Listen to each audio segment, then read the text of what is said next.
July August বিপ্লবের স্মৃতি নিয়ে লক্ষ্মীপুর অনুষ্ঠিত হচ্ছে দেয়ালিকা উৎসব। এতে অংশ নিচ্ছে জেলার প্রায় শতাধিক প্রাথমিক বিদ্যালয়ের শিক্ষার্থীরা। এ নিয়ে আরো জানাতে লক্ষ্মীপুর থেকে যুক্ত হচ্ছেন সহকর্মী আব্বাস হোসেন।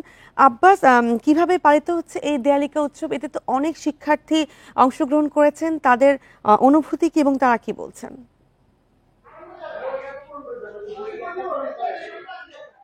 আসলে কিন্তু আমরা এসো দেশ বদলাই, পৃথিবী বদলাই এর তারুণ্যের যে উৎসব, এই উৎসবকে কেন্দ্র করে আমরা দেখেছি আজকে লক্ষ্মীপুর উপজেলা পরিষদ কার্যালয়ের সামনে শতাধিক প্রাথমিক বিদ্যালয়ের এই যে শিক্ষার্থীদের উদ্যোগে আমরা দেখেছি যে দেওয়ালিকার যে কার্যক্রম সেটা কিছুক্ষণের মধ্যে শুরু হবে। আমি এখন যেখানে রয়েছি এটি হলো যে উপজেলা পরিষদ কার্যালয়ের হল রুম। এর বাইরেও কিন্তু আমরা দেখেছি শিক্ষার্থীদের যে উৎসব সেটি শুরু হওয়ার কথা। তবে এখন আস্তে আস্তে শিক্ষার্থীরা আসতে শুরু করেছেন এবং এই মুহূর্তে আমরা দেখেছি যে এই দেওয়ালিকার যে উৎসব সেটি কিন্তু ইতিমধ্যে তারা বিভিন্ন দেয়ালে দেয়ালে যে শিক্ষকরা রয়েছেন তারা কিন্তু ইতিমধ্যে তারা সাজানোর কাজ শুরু করেছেন। কিছুক্ষণ পরে এখানে এই কার্যক্রম দেওয়ালিকার যে কার্যক্রম সেটি উদ্বোধন করা হবে। তবে আমরা এখানে যেটা দেখেছি বিভিন্ন বিদ্যালয়ের শিক্ষার্থীরা যে জুলাই আগস্টের যে কিভাবে এই যে শিক্ষক জনতা আন্দোলনে যে শেখ হাসিনার পতন হয়েছে সেগুলা তুলে ধরা হয়েছে। পাশাপাশি এখানে যারা নিহত হয়েছে যে মুগ্ধ সহ যে অন্যান্য যারা নিহত হয়েছে তাদেরও কিন্তু সেই কথাগুলো তারা এখানে ফুটে তুলেছেন। অর্থাৎ তাদের একটি বাক্য ছিল এসো দেশ বদলাই পৃথিবী বদলাই, যে তারুণ্যের যে উৎসব, এই উৎসবের শিক্ষার্থীরা সবাই একত্রিত হয়ে এই উৎসবে তারা অংশ নিচ্ছেন। তারা বলছেন যে এই জুলাই আগস্টের যে বিপ্লবের যে বিজয়, এই বিজয় শুধু যে ছাত্র জনতার যে বিজয় নয়, সর্বস্তর মানুষের বিজয়।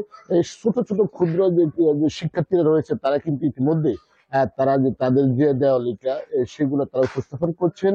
তারা বিভিন্ন নামে সেগুলো তারা প্রদর্শন করছেন এমনটি আমরা দেখেছি। তবে এখানে জেলা প্রাথমিক শিক্ষা অফিস এবং জেলা প্রশাসনের যে সার্বিক সহযোগিতা মূলত আজকের এই দেওয়ালিকা উৎসব তারা শুরু করবেন এমনটি আমরা জেনেছি। তবে এখানে আমি যে উপজেলা নির্বাহী কর্মকর্তা যে জামশেদ আলম রানার সাথে আমি কথা বলেছি।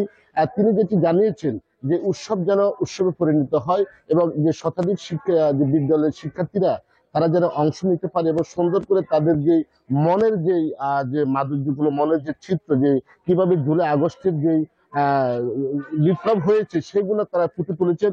এমনকি তাই তিনি বলছেন যারা উৎসব মুখর পরিবেশে সৃষ্টি করতে পারে। ইতিমধ্যে আমরা জেলা প্রশাসক রাজীব কুমার সরকারের সাথে কথা বলেছি, তিনিও এই অনুষ্ঠানে আসবেন এবং কিছুক্ষণ পরে এটি আনুষ্ঠানিকভাবে এই কার্যক্রম শুরু করবে এখানে। তো শিক্ষার্থীদের যে উচ্ছ্বাস আমরা দেখেছি, অনেক শিক্ষার্থী ইতিমধ্যে আসতে শুরু করেছেন এবং অনেকে আসতেছেন। তবে আমি এখানে অনেক শিক্ষকের সাথে কথা বলেছি, তারা আজকে এই কার্যক্রমের সাথে তারা অংশ নিয়েছেন এবং তারা ইতিমধ্যে যে দেওয়ালে দেওয়ালে যে দেওয়ালিকা সেগুলো তারা সাজানোর কাজ প্রায় শেষের পথে।